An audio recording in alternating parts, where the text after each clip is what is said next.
The world's coldest continent is also one of the most mysterious places on Earth. It's as unique as it is secretive, and unlike most destinations, you can't just hop off a commercial flight. Unless you're an elite scientist or an emperor penguin, exploring the Antarctic is forbidden. Even if you could, good luck overcoming frostbite-inducing temperatures of -130 degrees Fahrenheit or -90 degrees Celsius. But why is it restricted? And where did these rules come from?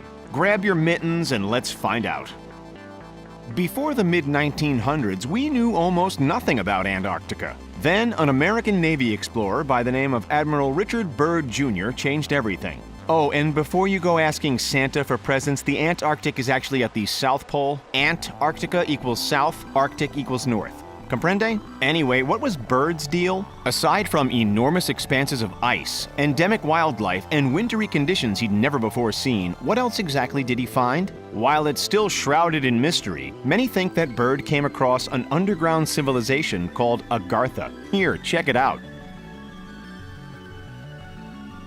In 1957 and 58, a bunch of countries came together and were like, you know what, we love what this new research is showing and we need to protect Antarctica. So, the Antarctica Treaty was created. What does that mean exactly? Well, it means that smarty-pants scientists in lab coats can venture into the icy abyss for research purposes. For the rest of us, there are exceptions, of course.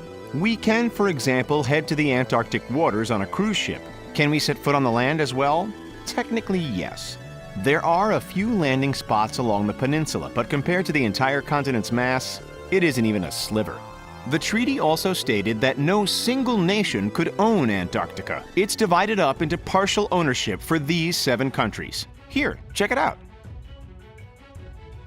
So we know we're not allowed to wander around the frostbitten land of Antarctica, but why exactly is that? First and foremost, it's for the protection of the environment. It makes sense too. The world's southern tip is a place overflowing with biodiversity. There's endemic species, underground mountains, yeah, you heard that right, blood-red waterfalls, and even gold-spewing volcanoes. But as much as we do want to keep our beloved environment thriving, we've also been banned for our own safety.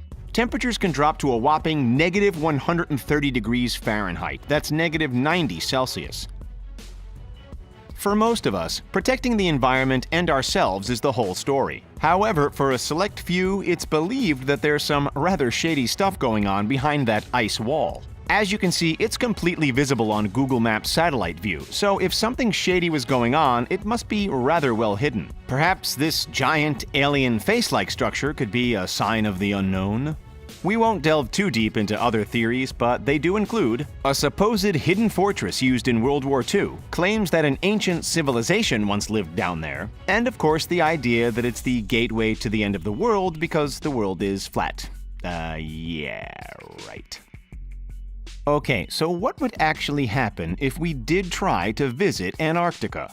If you break the rules, get ready to deal with fines of up to $10,000 US. And even a year behind bars for each rule that you break. There are a heap of rules to follow, but they mostly revolve around protecting native wildlife. But wait, since nobody technically governs the area, who's actually going to punish us? Well, it depends on where you're from. According to the Antarctic Treaty, anybody accused of a crime in Antarctica is subject to punishment by their own country. But what if you're just visiting as a tourist from a country that isn't part of the treaty? Well, in that case, usually the host nation of the ship or plane you arrived on takes the reins, and the captain or pilot of the ship could take full temporary control over you. Antarctica isn't only a restricted landmass, but also one of the largest forbidden airspaces on the planet.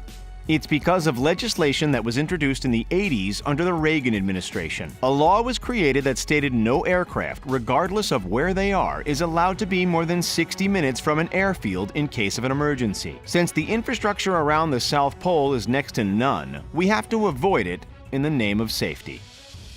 Of course, that rule usually only affects commercial jets. Chartered jets can still come and go to bring staff to the research bases, which hovers around 3,000 in the summer and 400 in the winter. While it can become rather bleak and boring, there are still a few basic facilities on offer. At McMurdo Station, there's some coffee shops, a general store, a post office, and 2 solitary ATMs. Sadly, some who make it down there don't make it back.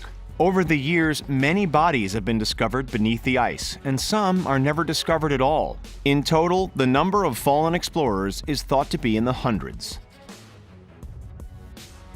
That's all for why no one's allowed to explore the Antarctic. Do you think there's more hidden down there than we know? Let us know in the comments.